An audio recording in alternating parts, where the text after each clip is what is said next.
Tinzley Bradford with Single and Dating, and you want to see my feet.com here at the lovely Tybee Island in Savannah, Georgia. It's my mother's birthday weekend, so I wanted to make sure I still brought you this week's topic. Tina Tobin with loveandbelievehim.com has assigned us an advice topic. This week's topic is, he has a criminal record, but he treats me good.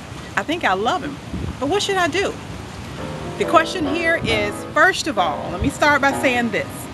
There is no right or wrong answer here because it all really depends on the person.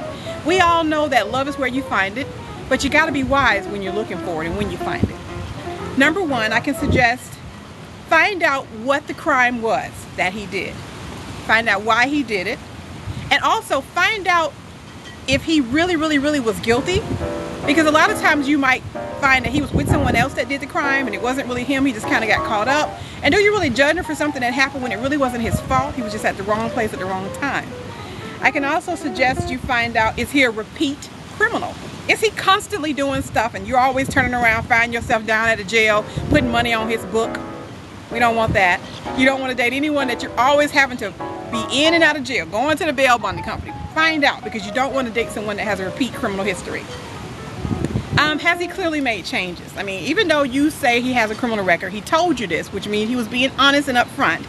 Has he improved? Do you see that he has changed? You say you love him, you say he treats you good. Is he making honest money? Is he working hard and doing the right thing by you and your family and friends? And just seems to be a respectable person who at one point in his life just simply made a mistake or a bad decision. So don't judge too quick. I can also suggest that you do a background check, because what you want to make sure is, you know, if you can get the information, do a background check, you know, because you want to make sure the one crime or whatever he said he did is the only thing he did. If he say, well, I was in the car with some guys that robbed a bank and I got caught up, and then you do a background check and you see he was in the car with some guys 5 times, or he was in the car alone and robbed a bank, or he robbed a liquor store, or he did this, or he snatched someone's purse, and you know what? That might be a repeat offender, and you definitely do not want to move forward in that relationship, because trust me, he's going to keep doing it.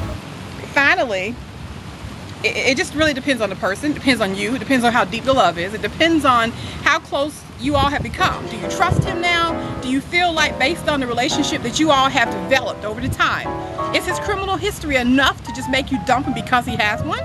None of us are perfect. We all told a lie. That's still a lie. Someone might have stole bubble gum at 10 years old. That's still a crime. Does that mean you're going to judge them? I stole bubble gum at 10 years old. It's over. Let's be mindful of that and not judge a book before we know what's inside the book. All right, so if you want to hear what the rest of the advice panelists say, make sure you visit loveandbelievehim.com to see what the rest of the advice panel has to say on this topic. Have a wonderful day, and I'm getting ready to go enjoy myself on the beach here at Tybee Island. Have a good one.